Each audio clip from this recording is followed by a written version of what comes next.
Hi எல்லோரும் எப்படி இருக்கீங்க? ஸோ இன்றைக்கி என்னன்னு சொல்லி பார்த்துடலாம். எனர்ஜி ரீடிங் இதெல்லாம் ரெசனேட் ஆகுதோ அது மட்டும் எடுத்துக்கோங்க. ரெசனேட் ஆகலைன்னா விட்டுருங்க. ஸோ வந்துட்டு இங்கே நிறைய பேர் வந்து என்ன பண்ணுறாங்க அப்படின்னா, இந்த கலெக்டிவ் பிரகாரம் அவங்க ஜெயிச்சிட்டாங்க. அவங்க வந்து அசர்ட்டிவ்னஸ், பவுண்ட்ரி எல்லாம் எப்படி வைக்கணும் அப்படின்ற மாதிரி தெரிஞ்சுக்கிட்டாங்க. நிறைய விஷயங்கள் தெரிஞ்சுக்கிட்டாங்க. ஸோ நிறைய சாய்ஸஸ் அவங்களுக்கு வந்திருக்கு. அதை நம்ம எது சூஸ் பண்ணலாம் அப்படின்ற மாதிரி ஒரு மெச்சூரிட்டி அவங்களுக்கு வந்திருக்கு.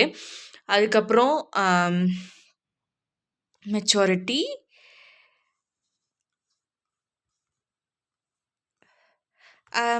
Death of previous habits habits. So அந்த மாதிரி விஷயங்கள்லாம் போயிட்டுருக்கு. அதே சமயம் வந்துட்டு அவங்க வந்து எல்லா க்ரீடியாக ஆக ஆரம்பிச்சிட்டாங்க.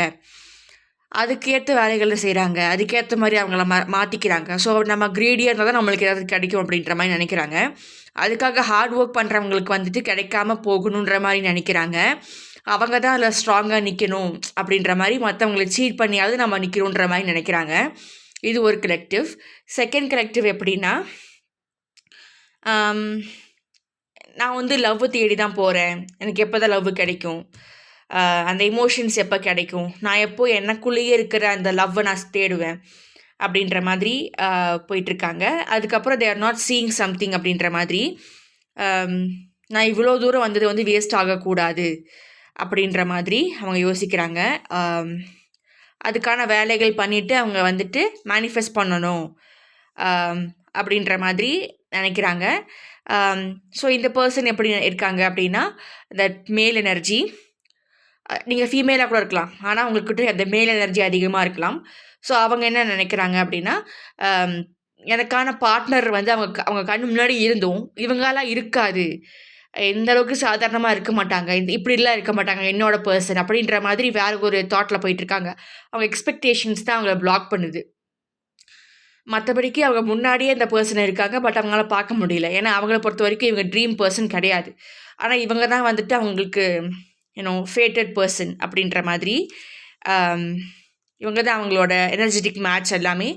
ஆனால் வந்துட்டு நான் இவ்வளோ ஒர்க் பண்ணியிருக்கேன், நான் இன்னும் வந்துட்டு சரியாக அடி வாங்கிட்டு உட்காந்துருக்கிறேன், பட் இவங்க என்னோடய பர்சன் கிடையாது அப்படின்ற மாதிரி ஒரு சரியாக புரிதல் இல்லாமல் பேசிகிட்டு இருக்காங்க. இவங்க வந்து கண்டிப்பாக இருக்க முடியாது அப்படின்ற மாதிரி நான் திருப்பி மேனிஃபெஸ்ட் பண்ணுறேன், இவங்க எனக்கு பத்தாது அப்படின்ற மாதிரி மேனிஃபெஸ்ட் பண்ணுறாங்க. ஸோ அதில் வந்துட்டு இப்போ இருக்கிறத வந்து விட்டுட்டு போகிற மாதிரி இருக்குது. ஆல்ரெடி நிறைய விஷயங்கள் கட்டி வச்சுருக்காங்க. பட் அதை வந்து சாட்டிஸ்ஃபை ஆகாமல் அவங்க நான் இன்னும் தேடணும், எனக்கு இன்னும் நிறைய விஷயங்கள் கற்றுக்கணும், அப்போ நான் ஆசைப்படுற மாதிரி எனக்கு அந்த பர்சன் கிடைப்பாங்க. அதாவது இப்போ நேரடியாக இருக்காங்கள்ல அந்த அவங்க இல்லை, இவங்க வந்து எக்ஸ்பெக்டேஷன் வச்சுருப்பாங்கல்ல, அந்த மாதிரி ஒரு பொண்ணை பார்க்கணும், அதை மேனிஃபெஸ்டேஷனில் ஒர்க் ஆகும்னு சொல்லியிருக்காங்களே, அப்போ நான் அதுக்கான பண்ணிகிட்ருக்கேன், அதுக்கான வேலைகளை நான் பண்ணிவிட்டு அதுக்கப்புறம் திரும்ப வரேன் அப்படின்ற மாதிரி அவங்க வந்துட்டு போயிட்டுருக்காங்க. ஸோ கண்ணு முன்னாடி இருக்கிறத வந்து மிஸ் பண்ணுறாங்க. அப்புறம் நான் ஊரெலாம் தேடி இங்கே தான் கண்டுக்கிட்டேன் அப்படின்ற மாதிரி கடைசியில் வந்துடும். பட் வந்து இப்போதைக்கு அவங்க அந்த ஜேர்னி அப்படி இருக்குது, அவங்களால அதை ஏற்றுக்க முடியல. தன்னோட சரி ஹாஃப் வந்துட்டு அவங்க எதிர்பார்த்த மாதிரி இல்லை அப்படின்ட்டு. ஏன்னா அவங்களும் மனுஷங்க தான், எதிர்பார்த்த மாதிரியே இருக்க மாட்டாங்க. ஒரு சில ஃப்ளாஸ் குவர்க்ஸ் எல்லாம் இருக்க தான் செய்யும்.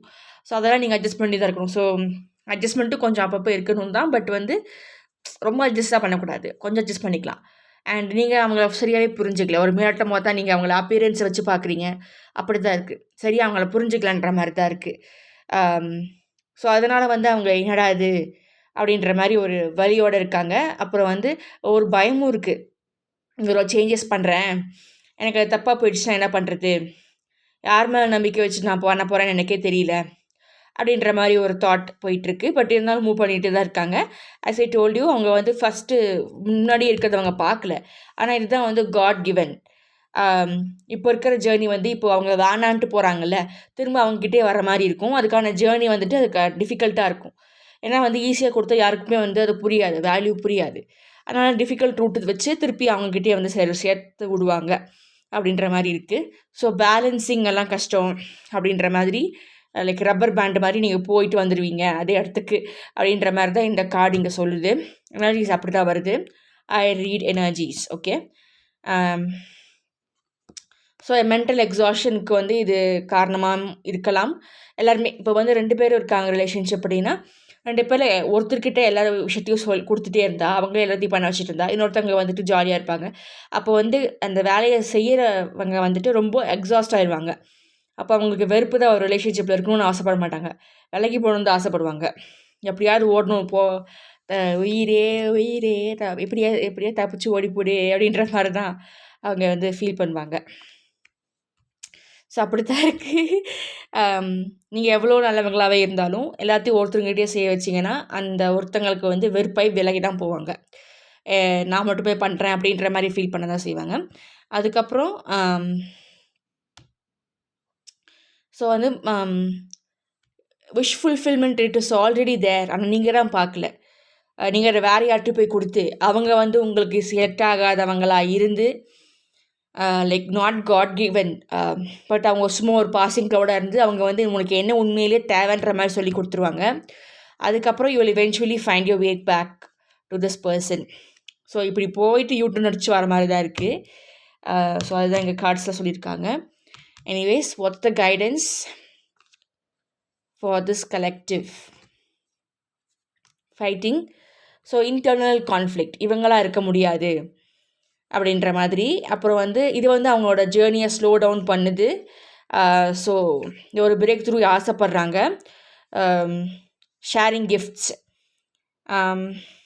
அப்படின்ற மாதிரி. அப்புறம் அவங்கக்கிட்ட என்னோடய லைஃப்பை ஷேர் பண்ண முடியாது, அவங்க எனக்கு கீழே இருக்காங்க, நான் எதிர்பார்த்த மாதிரி கிடையாது அப்படின்ற மாதிரி இருக்காங்க. ஸோ அவங்களுக்கு அந்த மெச்சூரிட்டி வரல. அப்புறம் they have to experience certain things. அப்போ தான் வந்து அவங்களுக்கு அந்த வேல்யூ புரியும். ஸோ இப்போ வந்து அவங்களோட எல்லா கனவுமே வந்து இடிஞ்சு விழுகுதுன்ற மாதிரி இருக்குது. அதாவது அவங்க மேனிஃபெஸ்ட் ஆல்ரெடி பண்ணியிருப்பாங்க. ஸோ அது மேனிஃபெஸ்டேஷனோட இதை பிரதிபலிப்பாக தான் இந்த பர்சன் வந்திருக்காங்க. ஸோ அது வந்துட்டு அவங்களால ஏற்றுக்க முடியல, இது எனக்கு வேண்டாம் அப்படின்ற மாதிரி. ஸோ மறுபடியும் முதல்லேருந்து ஆரம்பிக்கிறாங்க. ஸோ மறுபடியும் முதல்லேருந்து dark shadow, dark night of the soul, நிறைய டிஃபிகல்ட் சுச்சுவேஷன்ஸ்லாம் தாண்டி வர மாதிரி இருக்கும். பட் இந்த மாதிரி இவங்க வந்து மேனிஃபெஸ்ட் பண்ணதுக்கு ஒரு ரீசன் இருக்குது. எந்த வைப்ரேஷனில் நீங்கள் இருக்கீங்க, முன்னாடி சொன்ன மாதிரி வைப்ரேஷன் மேட்டர்ஸ். எந்த வைப்ரேஷனில் இவங்க இருக்காங்கன்றது இவங்க நல்லாவே தெரிஞ்சுக்கணும். ஸோ அந்த வைப்ரேஷன் வந்துட்டு அவங்க மேட்ச் ஆகலை, அதாவது அவங்க எதிர்பார்க்குற அளவுக்கு அவங்க வந்து அவங்கக்கிட்டேயே மேட்ச் இல்லை அப்படின்னா, வெளியில் இவங்க என்ன வைப்ரேஷனில் இருக்காங்களோ அந்த மேட்ச் தான் வெளியிலேருந்து அவங்களால எடுக்க முடியும். இவங்க ஹை வைப்ரேஷனுக்கு ஆசைப்படுறாங்க, ஆனால் இவங்க லோ வைப்ரேஷன் தான் இருக்காங்க அப்படின்னா, லோ வைப்ரேஷனில் யார் இருக்காங்களோ அவங்க தான் அங்கே வருவாங்க. ஓகே, ஸோ அதுதான் இங்கே அது கூட நடந்திருக்கலாம் அப்படின்ற மாதிரி இருக்குது.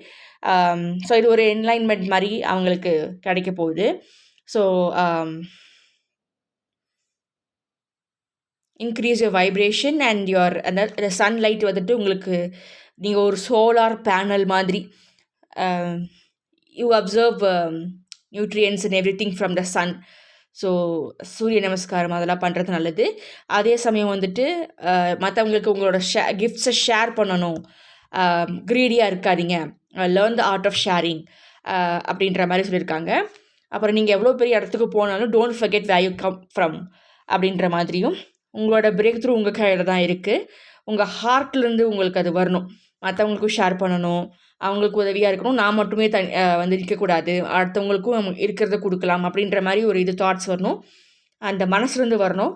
அப்போ தான் வந்து உங்களுக்கான பிரேக் த்ரூ, உங்களுக்கான அந்த alignment of vibration, high vibration உங்களுக்கு கிடைக்கும். இல்லாட்டி உங்களுக்குள்ளேயே நீங்கள் சண்டை போட்டுட்டு உங்களோட ப்ராசஸ், உங்களோட மேனிஃபெஸ்டேஷன்ஸை நீங்கள் கம்மி பண்ணிகிட்டே போவீங்க, ஸ்லோ டவுன் ஆகிட்டே இருக்கும்.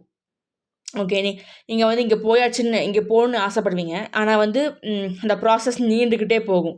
நடப்பீங்க நடந்துக்கிட்டே தான் இருக்கணும், இது கடைசி வரை வராது. ஸோ அதனால் yeah, I hope you get the concept of the thing that I want to convey. So இதுதான்ப்பா சொல்லிட்டாங்க. Energy reading 11 light plus B. Thank you for consulting. அதாவது பார்த்ததுக்கு ரொம்ப நன்றி. ஹைப் த வீடியோ, அப்புறம் subscribe, like, share, comment and push the notification button for more such amazing videos. Bye.